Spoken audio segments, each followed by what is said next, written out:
Radio Suisse Romande, Studio de Genève. Énigme et aventure. Ce soir, une enquête de Roland Durtal, Goliath à bon cœur, par Isabelle Villard. La distribution en est la suivante: Roland Durtal, René Habib, Gallois, André Davier, Picoche, Sacha Solnia. Galabert, Adrien Nicati, Marie, Claude Abran. Goliath, Michel Cassagne, Professeur Palot, André Faure, Dr Béric, Jean Vigny, Employé de mairie, Daniel Wolf, Béatrice, Véronique Mermou, Janine, Irène Vidi, Augustin, Hirschkis-Faloudi. Assistante, Geneviève Bovard, mise en onde, William Jacques. Goliath, à bon cœur. Ni sous Joliet, ni sous Palot. Si vous ne savez pas dans quelle commune cet enfant est né, je ne puis vous être utile en aucune façon. Elle ne figure pas sur nos listes. Donc, Henriette Joliet n'est pas née ici. Vous êtes sûr? Absolument. Sinon, elle serait déclarée. Il y a une vingtaine d'années, 18 peut-être. Vous me l'avez déjà dit, madame. Je n'ai rien à ce nom. Je crois que nous perdons notre temps, vous et moi. Au revoir, madame. Il pose la question dans son dictionnaire philosophique. Sur quoi Moïse a-t-il écrit dans un désert sauvage? Et si ma mémoire est bonne, Voltaire ajoute: il est même dit que les tables des commandements furent gravées sur la pierre. Il aurait fallu graver 5 volumes sur des pierres polies, ce qui demandait des efforts prodigieux. Oui, alors nous savons par le rituel funéraire du Louvre que le papyrus était connu dès la 18e dynastie pharaonique. Eh bien, déjà les pré-incas connaissaient l'écriture sur feuilles de bananier. Mais Pachacouti 4 fit brûler tous les écrits sur feuilles de bananier, les devins ayant prédit les pires ennuis aux Andes. Et l'écriture devint interdite sous peine de mort. Ah, preuve qu'elle existait.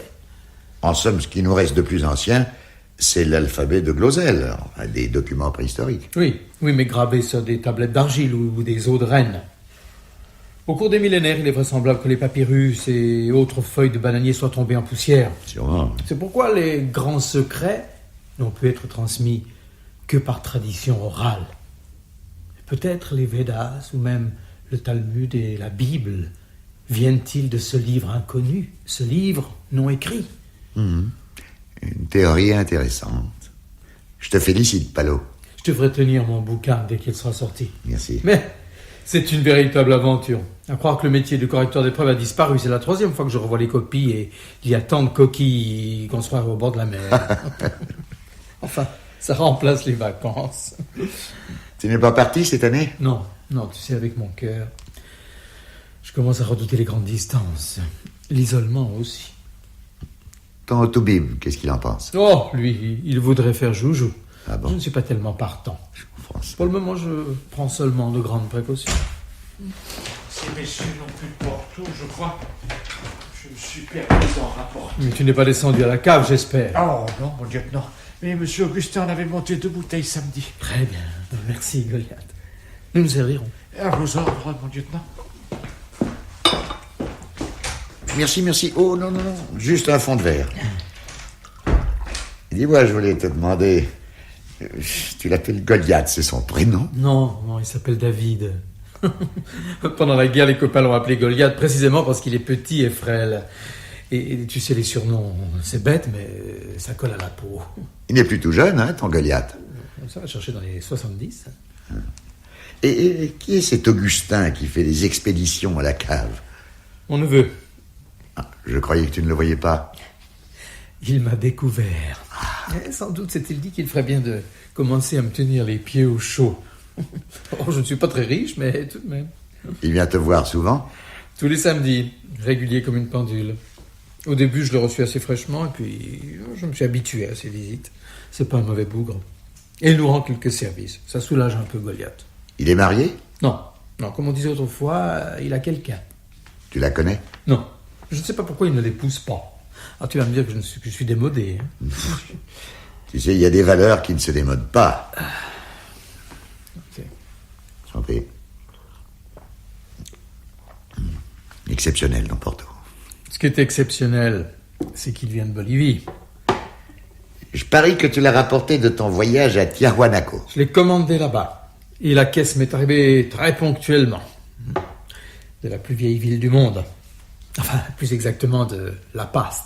Dis-moi, Tiahuanaco, c'est une sorte de musée, non? Oui, au moment de l'expédition Pizarre, les Incas disaient déjà qu'ils ne l'avaient jamais connu qu'en ruine. En tout cas, sa porte du soleil est très impressionnante. Oui. Oui, d'après la tradition, elle aurait été brisée en son milieu par une pierre jetée du ciel, c'est ça, hein? Est-ce que ça ne rejoint pas la théorie des extraterrestres? C'est le postulat de Garcilaso de la Vega. Il décrit même une femme qui serait descendue d'un aéronef près du lac Titicaca. Oui. Il affirme qu'elle venait de la planète Vénus, qu'elle avait les mains palmées et de très grandes oreilles. On l'appela pour cela Orejona. Et d'après Garcilaso, sa descendance essaima jusque dans la fameuse île de Pâques, dont le mystère n'a jamais été éclairci. Oh, bien sûr, ce ne sont pas les théories qui m'ont... Puisque je te dis que ces jours sont comptés. On ne peut pas tabler sur des ragots. Ce ne sont pas des ragots, c'est une confidence. Une indiscrétion, une faute professionnelle. Commise dans notre intérêt. Une assistante médicale n'a pas répété ce qu'elle a entendu dans le cabinet de son patron. Oh, nous ne sommes pas là pour juger des qualités professionnelles de Viviane. C'est ma meilleure amie. C'est normal qu'elle cherche à nous aider. Tu devrais lui en être reconnaissant. Enfin, tu veux t'installer à ton compte, oui ou non? Mais pas en misant sur la mort de mon oncle. Un oncle dont tu t'es foutu pendant 30 ans ne me fait pas rire. Depuis que je le vois régulièrement, je me suis attaché à lui. Cette fois, tu vas me faire pleurer. Tu es dur, Béa. Je suis ambitieuse. Pour toi, uniquement pour toi. Je crois en ta réussite. Je suis sûre que tout marchera bien et que nous serons heureux. Tu possèdes un grand talent pour le plus beau métier du monde, le travail du bois. Tu ne veux tout de même pas gâcher ta vie à 2000 francs par mois au musée à faire des travaux anonymes. Ah non, bien sûr. Alors, ou bien on mise sur la mort prochaine du vieux, ou bien on commence les démarches pour trouver une banque qui accepte de financer ton installation. Sans caution, ce sera difficile. Et si le vieux, comme tu dis, a tout laissé à sa fille? D'abord, c'est pas prouvé que ce soit sa fille. Ça, précisément, ce sont des ragots. Je tirerai cette affaire au clair. Comment t'y prendras-tu? Fais-moi confiance. Tu ne veux pas me le dire? Celui qui ne sait rien ne dit rien. Écoute, Augustin, tout ce que je fais, c'est pour toi. Tu me crois? Oui, je te crois, ma chérie. Je te crois et je t'admire. Tu as plus de volonté que moi, tu es une fille formidable. Allez, viens m'embrasser. Eh ben, Marie, si j'étais à votre place, je m'embêterais pas. De quoi parliez-vous, Picoche? Ben, du prix de beauté qui est monté devant moi dans l'ascenseur. Oh là là, quel pépé. Vous n'avez pas profité de monter avec elle? Avec mes poireaux qui dépassaient du cabas et le camembert bien fait que vous m'avez commandé et qui pue à 100 mètres, oh, j'aurais eu bonne mine. Non, au contraire, je me suis planqué. J'ai bien remarqué qu'elle sonnait chez vous. Combien les poireaux ce matin? J'en sais rien, tenez, tout est marqué sur le ticket. À propos de ticket, vous croyez que je pourrais en avoir un avec la rouquine? Si vous voulez tenter votre chance, elle est au salon. Et la saucisse? Comment ça, la saucisse? Vous l'avez oubliée. Mais non, Marie, elle doit être au fond, regardez bien. On ne met pas une saucisse au fond d'un cabas, ça l'écrase. Ouais, ben à votre place, c'est moi qui écraserai. Parce que pour le marché, je suis déjà pas doué. Alors la saucisse, elle se trouve où elle peut. Ah oui, la voilà. Sous les 2 kilos de pommes de terre. Elle est jolie. Ah oui, qu'elle est jolie. Et vous dites qu'elle est au salon? Une question. Vous aimez les serpents? Ben, j'ai rien contre eux dès le moment que vous leur marchez pas dessus. Eh bien, marchez pas sur la dame. Ah, je vois d'ici le topo. Elle a dû vous dire qu'elle aimait pas les chats. Cachue, c'était à la cuisine, elle l'a même pas vu. Alors, qu'est-ce qu'elle vous a fait, la belle rouquine? Elle a essayé de me tirer les verres du nez à propos de M. Roland. Eh ben, comme je vous connais, elle doit pas être beaucoup plus avancée. Comme vous dites, Picoche. Je lui ai répondu que je n'étais pas une agence de renseignement. Ah oui? Et quelle tête elle a fait? Oh, elle m'a jeté un regard qui m'a fait froid dans le dos. Ah, si j'avais été une mangouste... Une quoi? Une mangouste. Ces petites bêtes qui mangent les vipères. Eh bien, ces garces-là, je l'aurais bouffé. Oh, Marie, voyez, une mangouste. Ah, monsieur Durtal, comme je suis heureuse de vous voir. Madame, Je m'appelle Béatrice Charpentier. Mon nom ne vous dit rien, bien sûr. asseyez-vous, je vous en prie. Merci. Que puis-je pour vous? Peut-être beaucoup. Est-ce à l'ethnographe ou au détective privé que vous vous adressez? Je vais peut-être vous étonner, ni à l'un ni à l'autre. Si c'est au simple mortel, j'en serais très flatté. Que puis-je vous Oh, offrir? rien, merci, je ne bois pas. Vraiment? Merci. Monsieur Durtal, je viens voir l'ami du professeur Agathon Palot. Vous êtes très lié avec lui, n'est-ce pas? Bien sûr, c'est un collègue de longue date. Il se trouve que le professeur est l'oncle de mon mari. Enfin, mettons de mon fiancé. Oui? Si vous permettez, je vais vous parler un peu d'Augustin. Augustin Palot est le fils du propre frère du professeur. De plus, il demeure son seul parent. Du moins, nous l'espérons. Comment ça, vous l'espérez? Vous n'en êtes pas certain? Justement non, et c'est la raison de ma visite. Augustin sait que son oncle va toutes les semaines dîner chez une voisine, une dame Joliet, qui est une ancienne amie à lui, déjà du vivant de Madame Palot. Or, cette dame a une fille, Henriette, dont le professeur s'occupe beaucoup. Nous ne sommes pas sûrs qu'elle ne soit pas sa fille naturelle. Et alors? Augustin est ébéniste d'art au musée. Il voudrait s'établir à son compte. C'est très, très, très important pour notre avenir. Si l'oncle Agathon lui laisse sa fortune, ce sera possible. Vous savez qu'il est cardiaque au dernier degré. Si c'est Henriette et sa fille, et s'il a testé en sa faveur, l'affaire est à l'eau. Il faudra qu'Augustin trouve des fonds ou renonce à son projet. Qu'attendez-vous de moi, mademoiselle? Je me disais, comme vous voyez souvent le professeur, vous pourriez essayer de savoir s'il a reconnu cette fille ou non. J'ai déjà couru plusieurs mairies, sans succès. Et Augustin ne peut poser aucune question, ce sera cousu de fil blanc. Mais si le professeur faisait des confidences à un ami, alors ce serait différent, comme ça, habilement, dans la conversation. Cela ne vous serait pas difficile. Et ça nous rendrait un fier service. Ce n'est ni l'ethnographe, ni le détective, ni l'homme que vous êtes venu voir, mademoiselle. C'est le mouchard. Je regrette, je ne puis rien pour vous. Mais ça ne ferait de mal à personne, ça changerait rien. Simplement savoir sur combien nous pouvons compter pour investir dans l'installation privée. Et ensuite, vous me demanderez de hâter la fin du professeur, en lui faisant houe au détour d'un chemin, à moins que vous ne le fassiez vous-même. Voyons, monsieur Durtal, à quoi pensez-vous? Jamais Augustin ne ferait de mal à son oncle, il l'adore. Et de plus, il ne ferait pas de mal à une mouche. Non, il s'agit seulement pour nous de savoir si vous allez devenir riche ou pas, j'ai compris. Excusez-moi, mademoiselle, je suis déjà en retard. Il est bien entendu que je ne dirai rien à personne et que je vous paierai le prix que vous me demanderez. Vous pouvez vous retirer, mademoiselle. Un simple renseignement, il n'y a pas de quoi en faire un drame. La police est moins scrupuleuse, d'habitude. Tout ce que je puis faire, c'est de ne pas parler au professeur de votre démarche. Et ce n'est pas pour vous. C'est pour lui éviter un souci. Mais je vous préviens, si jamais il lui arrive quoi que ce soit, je saurai me souvenir de votre visite. Je crois que je me suis mal adressée. Je le crois aussi. Adieu, mademoiselle.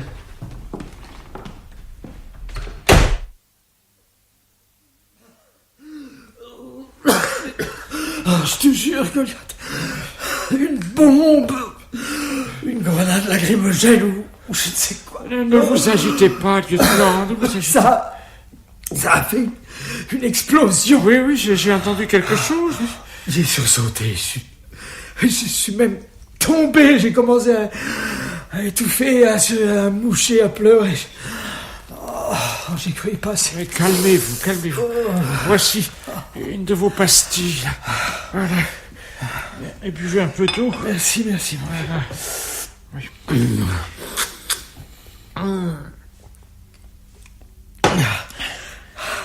Un brouillard corrosif. Moi qui ai déjà tant de peine à trouver mon souffle. Alors calmez-vous. Respirez tranquillement. J'ai vu une voiture arrêtée devant la grille avec une femme rousse au volant. Quand je suis tombé, elle a démarré. Là, ça va passer, alors calmez-vous. Là, hein? Ça va mieux, mon lieutenant? Oui, je crois que ça donne le tour. On n'en cesse de m'appeler mon lieutenant. Pour moi, vous serez toujours mon lieutenant, mon lieutenant. Vous m'avez sauvé la vie au péril de la vôtre. Je vous donnerai tout ce que j'ai, même mon cœur, s'il peut vous servir. Mon pauvre vieux Goliath, ton cœur ne vaut guère mieux que le mien. Béric n'en voudrait pas. Peut-être le chiffonnier, ou avec un peu de chance, le marché aux puces. Ben voilà, je me sens mieux. Mais tout de même, je vais rester tranquille un moment. Qu'est-ce que je dis à monsieur Augustin? Quelle heure est-il? 3h moins 5, il va arriver. Dis-lui que je suis sorti et qu'il m'attende. Envoie-le à la cave, à la remise, où tu veux. Mais il ne faut pas qu'il me voie comme ça. Il vient toutes les semaines pour m'épier, pour savoir quand il peut donner son congé au musée où il travaille. Vous êtes pessimiste, mon lieutenant. Lucide. Ce garçon n'éprouve rien pour moi, et moi, je le connais à peine. Oh, je ne l'en veux pas. Tout de même, si vraiment il ne pense qu'à votre argent... Le gouvernement ne pense qu'au pétrole, les chasseurs, qu'aux fourrures, les pêcheurs, qu'à la peau des phoques, ou à la graisse des baleines. Alors pourquoi voudrais-tu que ce malheureux Augustin soit désintéressé, hein? C'est un homme comme les autres. Et même un homme assez médiocre. Si vous pensez comme ça, alors... Monsieur Augustin, il aurait fallu qu'il apprenne que vous êtes malade. Qui aurait pu le lui dire? Personne ne le sait, même pas Madame Janine. Mais peut-être n'en sait-il rien, après tout. C'est pourquoi je ne tiens pas à ce que ça n'aperçoive. Pas un mot pour la grenade lacrymogène. Hein. Personne ne doit rien savoir. Tiens, le voilà. Fais comme je t'ai dit. Comptez sur moi, mon lieutenant.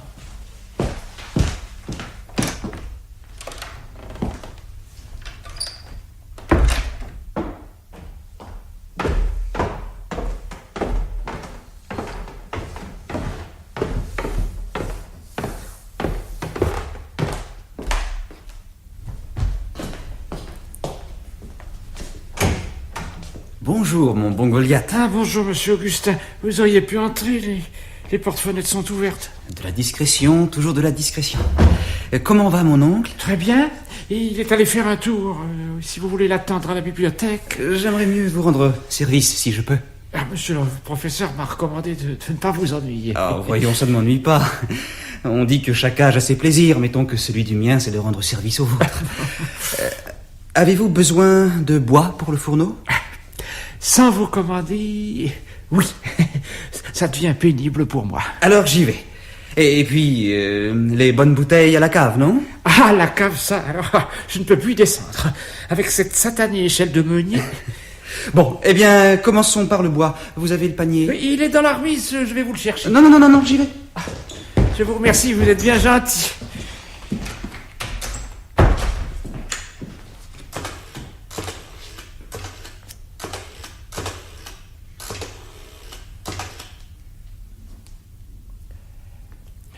Allô, monsieur Durtal? C'est Goliath, le domestique du professeur Palot. Oui, et voilà, il ne veut pas que ça se sache, alors je suis embêté, c'est pourquoi je vous téléphone à vous. Mon lieutenant a été victime d'un attentat. Oh, non, pas très grave, non, une grenade lacrymogène. Mais vous comprenez, avec l'état de son cœur, l'explosion, les gaz, j'ai cru le perdre. Oui, il a aperçu une femme très rousse au volant d'une voiture de sport. Oui, il fallait que je le dise à quelqu'un. Merci, monsieur Durtal, merci. Je suis plus tranquille. Merci, monsieur Durtal. Madame Joliet? C'est moi, oui. Je suis Béatrice Charpentier, la fiancée d'Augustin. Oh, le neveu d'Agathon. Entrez et soyez la bienvenue. Agathon est un ami très cher, depuis plus de 30 ans. Ça ne nous rajeunit pas. Et puis-je vous offrir une petite liqueur? Merci, je ne bois pas d'alcool. Une tasse de café? Je n'ai besoin de rien. Alors asseyez-vous. Merci. Ma démarche est un peu délicate, je le sais. Mais j'ai un principe dans les rapports humains, une absolue franchise. Vous avez sans doute raison, cela évite les malentendus. Donc, voici la situation. Je n'arrive pas à savoir si Henriette est la fille du professeur Palot ou pas. C'est pourquoi j'ai décidé de vous le demander à vous, sa mère. J'ai rarement entendu question plus indiscrète. Je croyais que nous étions d'accord sur l'utilité de la franchise.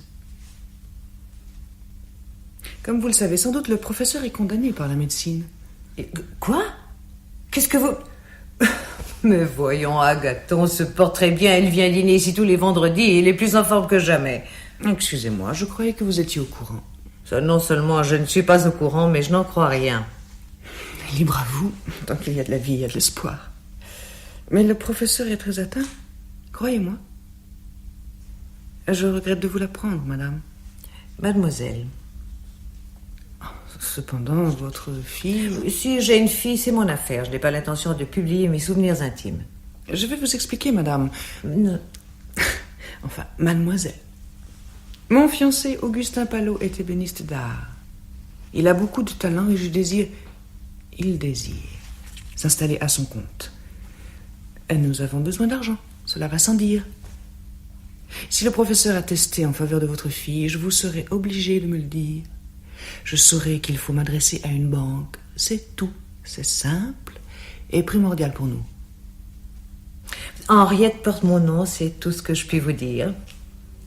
Quant aux dispositions testamentaires d'Agathon, je ne les connais pas.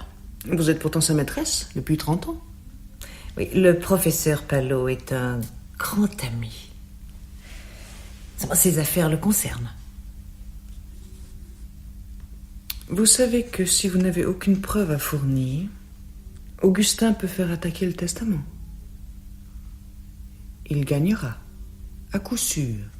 Non seulement le professeur n'est pas mort, mais je lui souhaite une excellente santé. Et ceci pour longtemps. Désolée, mais je suis pressée tout à coup. Un rendez-vous urgent, j'avais oublié. Au revoir, mademoiselle.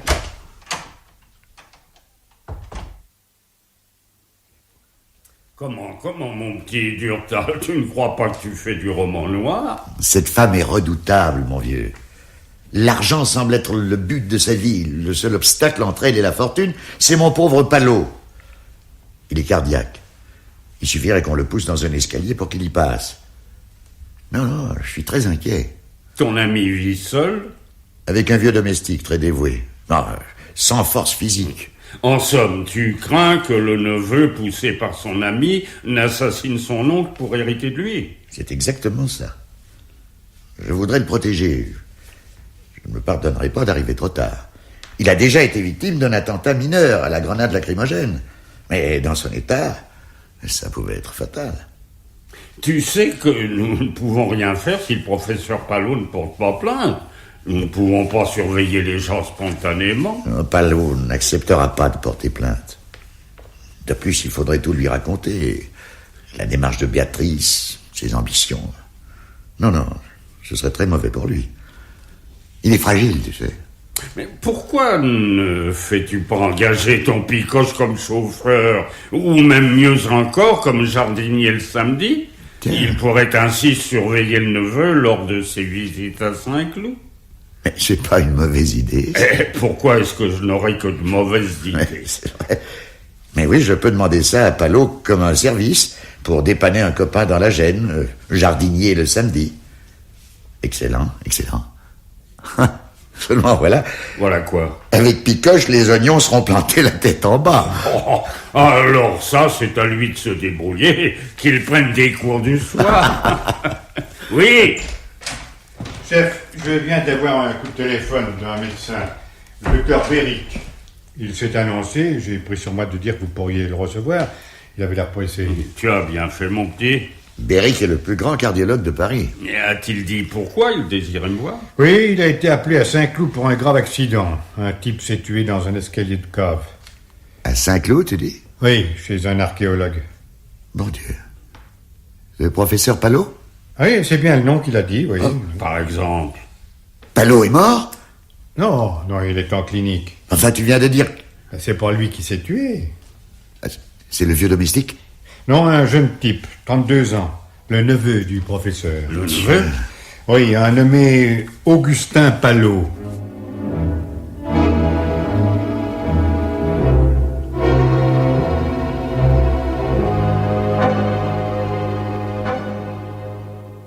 J'ai le numéro de la clinique, monsieur Durtal. Mais est-ce encore utile? Le docteur Berry est arrivé. Non, mon vieux, laisse tomber. Fais-le entrer. Bien. Le docteur Berry. Entrez, docteur, entrez, et asseyez-vous. Merci, monsieur. Mon collaborateur, Roland Durtal. Enchanté, docteur. Donnez-moi vite des nouvelles de mon ami Agathon Palot. Eh bien, la transplantation s'est passée le mieux du monde. Toutes les fonctions du patient ont repris. Comment vous avez pratiqué une transplantation cardiaque? Oui, dans la soirée de samedi, déjà. C'était la seule chose qui pouvait le sauver. Il y a des mois que j'attendais une occasion, mais les donneurs sont rares, vous savez. La plupart du temps, les familles s'y opposent. Ou les décès sont ne sont pas assez frais, n'est-ce pas? Palot ne m'a jamais parlé de ça. Il parlait de son cœur avec humour, il plaisantait. Il en avait pour 2 mois, tout au plus. Aussi, j'ai sauté sur la chance qui m'était offerte. La chance? Son neveu, après l'accident, était en état de mort clinique. Encéphalogramme absolument plat, irrécupérable. J'ai donc pris sur moi de me servir de son cœur au profit de Palot. De plus, dans la même famille, il y a moins de risques de rejet. Hélas, il y en a tout de même. Et nous ne pouvons pas encore chanter victoire, mais le pronostic est favorable. Et de plus, personne ne pouvait s'opposer à cette opération, le neveu n'ayant d'autre famille que le professeur. Exactement, aucune formalité. J'ai gagné du temps. La mort clinique, n'est-ce pas, est une notion que le public admet encore assez mal. Mais en ce cas, excusez-moi, docteur, mais quel peut être le rôle de la police judiciaire? J'ai minutieusement examiné Augustin Palot et je crains que vous n'ayez votre mot à dire, commissaire. Ce jeune homme s'est fracturé le frontal et le pariétal droit dans sa chute, mais il porte à la base du bulbe une blessure qui semble provenir d'une autre source. Un instrument contondant, par exemple? Apparemment, oui. Augustin aurait ainsi été frappé avant sa chute? C'est pourquoi je suis ici. Je suis descendu moi-même dans cette cave, avec les ambulanciers. Le sol est en béton, sans pitié, certes, mais plat, lisse. Il n'est pas possible qu'il ait provoqué cet enfoncement de la base du crâne. Tu as sténographié, Galabert? Oui, tout est noté, chef. Je vais taper la déposition. Encore un mot, docteur, si vous permettez. Je vous en prie. Vous étiez, depuis des années, le médecin traitant d'Agathon Palot. Oui. Se savait-il condamné? Oui. À très brève échéance, je le lui avais dit. Le décès de son neveu était en somme providentiel. Providentiel, c'est le mot. Palot m'a fait confiance, bien qu'il ne soit guère convaincu par les miracles de la science. Quand pourrais-je le voir? Pas avant une dizaine de jours. Il est en milieu stérile, vous savez, ses réactions sont encore faibles. Mais qu'est-ce que c'est ça? Ah, vous voilà. C'est vous, le docteur Miracle. Assassin. Vous avez tué Augustin. Vous l'avez tué pour mettre son cœur à ce vieux fou de professeur. Mais madame... Qu'est-ce que c'est? Vos donneurs? Des malheureux sans famille à qui vous enlevez le cœur avant qu'il ait cessé de battre? Mais qui est cette personne? Peu importe qui je suis. Mais vous êtes un criminel. Et je le prouverai. Et si je peux pas le prouver, je vous tuerai. Rien ne m'arrêtera. Rien! Assassin bouché! Emmène-la, Galabert, et garde-la au dépôt. Nous avons quelques questions à lui poser au sujet d'une grenade lacrymogène. Allez, Oust! C'est ça, Oust, du balai! Et vous êtes tous complices, tous des assassins! Allez, pas d'histoire! Pas d'histoire, vous ne bougez Mais pas! vous ne vous débarrassez pas de moi comme ça! Je vous préviens! Allez, Assassin! pas d'histoire, bougez pas! Monsieur le divisionnaire, je désire porter plainte contre cette femme pour diffamation, tort professionnel et menaces de mort. C'est votre droit, docteur Béric. Qui est-elle? Béatrice Charpentier, l'amie de la victime. La femme redoutable dont tu m'as parlé? Elle-même. Ah, pour une fois, mon petit Durtal, je crois bien que tu étais dans le vrai.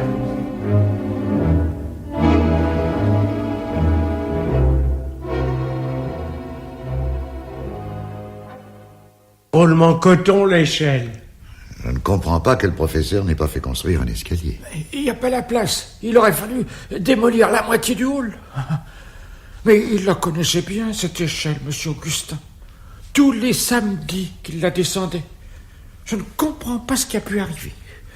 Vous étiez à côté de lui quand il est descendu? Non, j'étais à la cuisine. Allez, c'est quand il a crié que vous êtes sortis. Mais il n'a pas crié.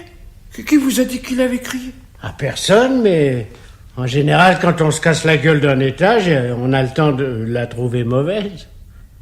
Comment l'avez-vous découvert? Mais moi, j'étais à mon fourneau en train de confectionner des gâteaux, et c'est mon lieutenant qui m'a appelé. Enfin, le professeur. Il m'a dit, « Est-ce que mon neveu est avec toi ?» Bon, je lui ai répondu, « J'ai cru qu'il était avec vous. » Alors on l'a appelé. Pas de réponse. Et sa voiture était toujours là. Je suis allé voir à la remise où il bricolait quelquefois, et c'est alors que le professeur l'a trouvé en se penchant au bord de la trappe. Au bout de combien de temps vous êtes-vous inquiété? C'est pas facile à dire à cause de ce malentendu. Peut-être une demi-heure, peut-être plus. Une demi-heure? Pendant ce temps-là, il s'est pas arrangé, l'Augustin. Moi, je voulais descendre parce que M. Augustin ne répondait pas, ne bougeait plus. Mais le lieutenant n'a pas voulu. Il m'a dit, de toute façon, tu ne pourras pas le remonter. Je téléphone à l'ambulance tout de suite. Et pour finir, il a appelé le docteur Béric, qui s'est occupé de tout. Il y a longtemps qu'il le soignait, le docteur Béric? Oh, des années. C'était plus qu'un médecin. C'était un véritable ami. D'ailleurs, avec sa célébrité, il y a longtemps qu'il ne se dérange plus à domicile. C'est bien parce que c'était le professeur. Et vous, Goliath, depuis combien de temps veillez-vous sur le professeur? Oh, alors ça, c'est pas d'hier. J'étais son ordonnance pendant la guerre, lors du débarquement. Il était tout jeune, 20 ans à peine. Il m'a sauvé la vie en me portant sur son dos à travers un enfer. Je l'ai jamais plus quitté. Vous risqueriez votre vie pour lui, s'il le fallait. Oh, et comment? L'avez-vous fait? Ma foi, non. Ça s'est pas trouvé. J'ai souvent dit au docteur qu'il pouvait disposer de moi, mais il rigolait. Je suis trop vieux, vous comprenez. Donc vous étiez au courant de la transplantation cardiaque que souhaitait le docteur Béric? Une fois, à la télé, il y avait un reportage là-dessus, et le lieutenant a dit, « Tiens, Goliath, voilà ce que Béric voudrait faire avec moi. » Il prenait pas la chose très au sérieux, je crois. Oui, mais vous... Oui. Le docteur Béric est un grand savant. Et monsieur le professeur avait des crises de plus en plus terribles. J'ai cru le perdre plus d'une fois. Qu'auriez-vous fait s'il était mort? Oh, alors là, pas de problème. J'ai toujours mon pistolet d'ordonnance en bon ordre de marche. Je ne lui aurais pas survécu plus de 2 jours. Le temps de lui rendre les derniers honneurs, quoi. Ils sont chouettes, ces chandeliers. C'est du bronze? Oui.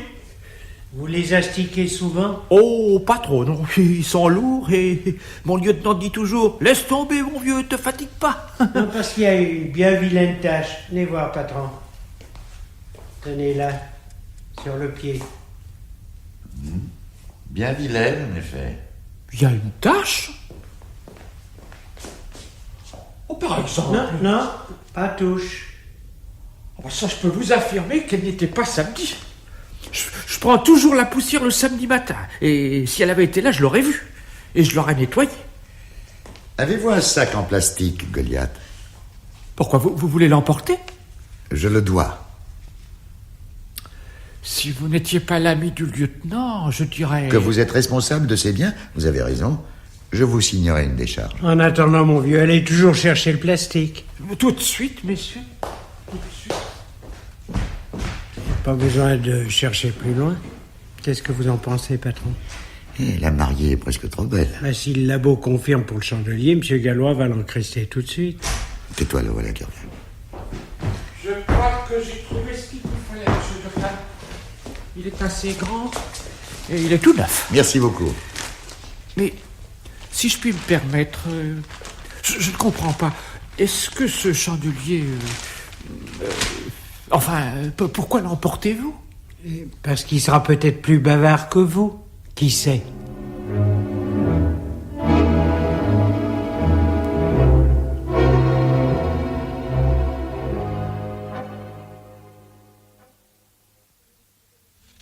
Oh oui, monsieur Durtal, je vous connais bien. Vous êtes presque un ami pour moi. Agathon m'a parlé si souvent de vous. Avez-vous de ces nouvelles ce matin? Elles sont aussi bonnes que possible. Mais il est toujours dans sa cage de verre. On ne peut pas lui rendre visite. Oui, je sais. J'ai essayé, on ne m'y a pas autorisé. On n'a même pas voulu me donner de ses nouvelles ni lui transmettre un message. Vous comprenez, je ne suis pas de sa famille. Et que puis-je vous offrir, monsieur Durtal? Oh, rien pour le moment, je vous remercie. Mon amitié pour Agathon a toujours eu un côté clandestin, style Backstreet, vous voyez? Alors forcément, je n'ai aucun droit. Et au fait, pourquoi venez-vous me trouver? Agathon m'a-t-il réclamé? Je n'en sais rien, je n'ai pu avoir aucun contact avec lui, moi non plus. Mais vous a-t-il parlé de moi? Et il m'avait dit qu'il avait une amie très chère dans le voisinage, c'est tout. Il est très discret en ce qui concerne sa vie privée. Alors, comment me connaissez-vous? J'ai eu la visite d'une personne qui m'a révélé votre existence, et celle de votre fille. Elle est aussi venue vous voir. Savez-vous que j'ai presque dû la mettre dehors? Elle m'a paru d'une indiscrétion et d'une cupidité effrayante. Enfin, nous parlons bien de la même personne, l'amie d'Augustin. Béatrice Charpentier, oui, exactement. Aujourd'hui, elle doit être dans l'affliction, ayons pitié d'elle. Oh, en fait d'affliction, elle nous a donné une très courte mais très bonne représentation à la police judiciaire, dans le bureau du divisionnaire gallois. Elle a insulté le docteur Béric, l'a accusé d'être un criminel, et nous tous ses complices. Béric a porté plainte en diffamation et menace de mort. Vous ne m'étonnez qu'admise. Cette femme m'a fait peur. M'a semblé voir le meurtre dans ses yeux. Et cependant, ce n'est pas elle qui est allée au bout de ses idées. C'est un tout autre mobile qui a guidé l'assassin. L'assassin? Mais je croyais qu'Augustin était tombé dans l'escalier de la cave. Il a été frappé d'abord. Il est tombé ensuite. C'est un meurtre. Et même un crime. C'est-à-dire un acte prémédité. C'est épouvantable. Avez-vous une idée, enfin, êtes-vous sur une piste? L'assassin sera sans doute sous les verrous aujourd'hui encore. Mais j'attends une confirmation d'une minute à l'autre. À propos, je me suis permis de donner votre numéro de téléphone à mon assistant. Vous avez bien fait. Merci. C'est vraiment, monsieur Durtal, je suis dans un brouillard complet. Vous m'auriez dit que le neveu avait épousé son oncle, j'aurais compris. Pour obtenir l'héritage dont il avait un si pressant besoin. Mais le contraire, vraiment, je ne comprends pas. Le mobile m'échappe complètement. Un mobile à la fois touchant et naïf. L'assassin voulait fournir un donneur au docteur Béric, afin de sauver le professeur par une transplantation. Quoi? Oui. Oh, le pauvre homme bénéficiera certainement des circonstances atténuantes. Ce n'est pas un crime crapuleux, c'est une raison affective. Le jury est toujours sensible à ce genre de sentiment. De plus, vu son âge, je pense qu'il ne s'en tirera pas trop mal. Êtes-vous en train de me dire que c'est le vieux domestique? Ça ne peut être personne d'autre, madame. Il va être arrêté? Certainement, si ce n'est pas déjà fait. Mais vous allez le tuer. Ce vieil original arraché à son milieu, à sa villa de Saint-Cloud, à Agathon qui va avoir tellement besoin de lui. Un jeune homme de 32 ans est mort, madame. Vous permettez? Eh oui, c'est peut-être pour moi. Allô, Janine Joliet. Oui, un instant, je vous le passe. Monsieur Durtal, c'est pour vous. Merci. Allô, oui, c'est moi. Aucun doute, Picoche. Aucun. Du père est formel. Du sang. Même groupe sanguin que la victime. Et il y a même des cheveux, ceux de la victime. Le chandelier est bien l'arme du crime. Alors, qu'est-ce qu'il a fait, monsieur Gallois? Bah, qu'est-ce que tu voulais qu'il fasse? Il a envoyé Barbarin et Fritsch cueillir le vieux. Et pauvre Goliath. Pauvre qui? Goliath. Ah, alors on parle pas du même. Le mien s'appelle David Dru. T'occupe, c'est le même. Goliath, c'est un surnom. Attends, Goliath, c'est pas le nom d'un géant? Ben, c'est pour ça que c'est son surnom, parce qu'il est minuscule. Comme si on t'appelait Agnès, tu vois. Non, je ne vois pas. Ben, ça fait rien, Écrase. Continue ton rapport, il faut que j'appelle le patron. Le chandelier porte des empreintes, très nettes à ce qui paraît. Si ce sont celles du vieux, même pas besoin de l'interroger. Et tu trouves pas que vous allez un peu vite? S'il y a des empreintes, c'est forcément les siennes, puisque c'est lui qui le prenait en main pour le nettoyer. Pour le nettoyer? Laisse-moi rire, les empreintes sont à l'envers. Comment ça, à l'envers? C'est-à-dire que le vieux a empoigné l'objet comme une arme, le pied en l'air et de la main droite. C'est comme ça que tu nettoies tes cuivres, toi? J'en ai pas. En tout cas, ma femme, quand elle fait les jaunes... Je peux téléphoner au patron? Oui, je te fais le numéro. Non, il est pas chez lui, il m'en a donné un autre. Chez une dame à Saint-Cloud. Une grande amie du professeur, à ce qui paraît. Oui? Oui. Eh bien, tout ça confirme ce que nous pensions. Oui, moi aussi, je regrette pour lui, mais que veux-tu? Il faut porter la responsabilité de ses actes. Hein? Oui. On se retrouve à la Lorraine? Tu manges un morceau avec moi? Oh, d'accord. D'accord, ciao. Alors? Preuve formelle, le chandelier est taché par le sang d'Augustin. Et Goliath? Il est au dépôt. Son compte est bon. Pauvre vieux. Il va en mourir, c'est certain. Oh, il est encore solide. Non, je n'ai pas le droit. Non, je n'ai pas le droit de laisser s'accomplir une telle injustice. Goliath adore le professeur Palot. Il va lui être indispensable à sa sortie de l'hôpital. Je n'ai pas le droit de l'envoyer à la mort. Vous m'avez donc caché quelque chose? Quelque chose que vous savez qui pourrait sauver Goliath? Vous connaissez le coupable? C'est moi qui ai frappé Augustin. Goliath était à la cuisine, il n'a rien entendu. Agathon non plus. Si vous me racontiez un peu les choses, Madame Joliet. Je savais qu'Augustin venait tous les samedis à 3h. Je suis allée me poster sur la terrasse. À cette saison, les 2 portes-fenêtres du hall sont ouvertes. Personne ne m'a vue. J'étais à 2 pas de la trappe qui conduit à la cave, à 2 pas de la console où se trouvent les chandeliers. Sitôt qu'Augustin s'est engagé sur l'échelle de meunier et qu'il a commencé à descendre, je suis entrée. J'ai saisi un des chandeliers et je l'ai violemment frappé sur la nuque. J'ai remis le chandelier en place et je suis partie. Ça ne m'a pas pris plus de 2 secondes. Vous n'avez pas pensé aux empreintes digitales? Non, monsieur Durtal. Je ne suis pas une criminelle d'habitude. Pourquoi? Pourquoi une femme comme vous devient-elle une meurtrière? Pourquoi tuer? Pourquoi aliéner votre liberté? Pour fournir un nouveau cœur à Agathon, vous aussi? Oh non. Non, mon mobile est beaucoup moins estimable. Il n'a rien d'humanitaire, ni d'affectif, ni de passionnel. Si ce n'est mon amour pour ma fille. D'ailleurs, je n'étais pas au courant de ce projet de transplantation. Non, mon mobile est sordide. Je voulais qu'Henriette touche son héritage, c'est tout. Votre fille? Oui. Agathon avait testé en sa faveur. Mais cette femme m'a dit qu'Augustin attaquerait le testament. Ce testament n'aurait résisté à aucun avocat habile. Agathon n'a jamais reconnu Henriette et moi, je ne peux en aucune façon prouver qu'elle est sa fille. J'ai l'air d'une aventurière, comprenez-vous? Il ne faut pas oublier que j'étais déjà sa maîtresse du temps de Madame Palot. Mais enfin, le professeur n'est pas mort. Vous auriez pu lui demander de mettre ses affaires en ordre, de reconnaître sa fille. C'est l'habitude, la négligence, c'est un engrenage. Chaque fois que j'en parlais à Agathon, il me disait « Ah oui, il faudra que j'y pense un de ces jours. » Il ne l'a jamais fait.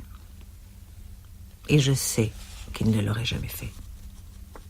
De plus, cette Béatrice Charpentier m'a appris qu'il était perdu. Les gens ne mettent jamais leurs affaires en ordre pendant qu'il y en est encore temps, alors quand c'est trop tard, on n'ose plus leur en parler.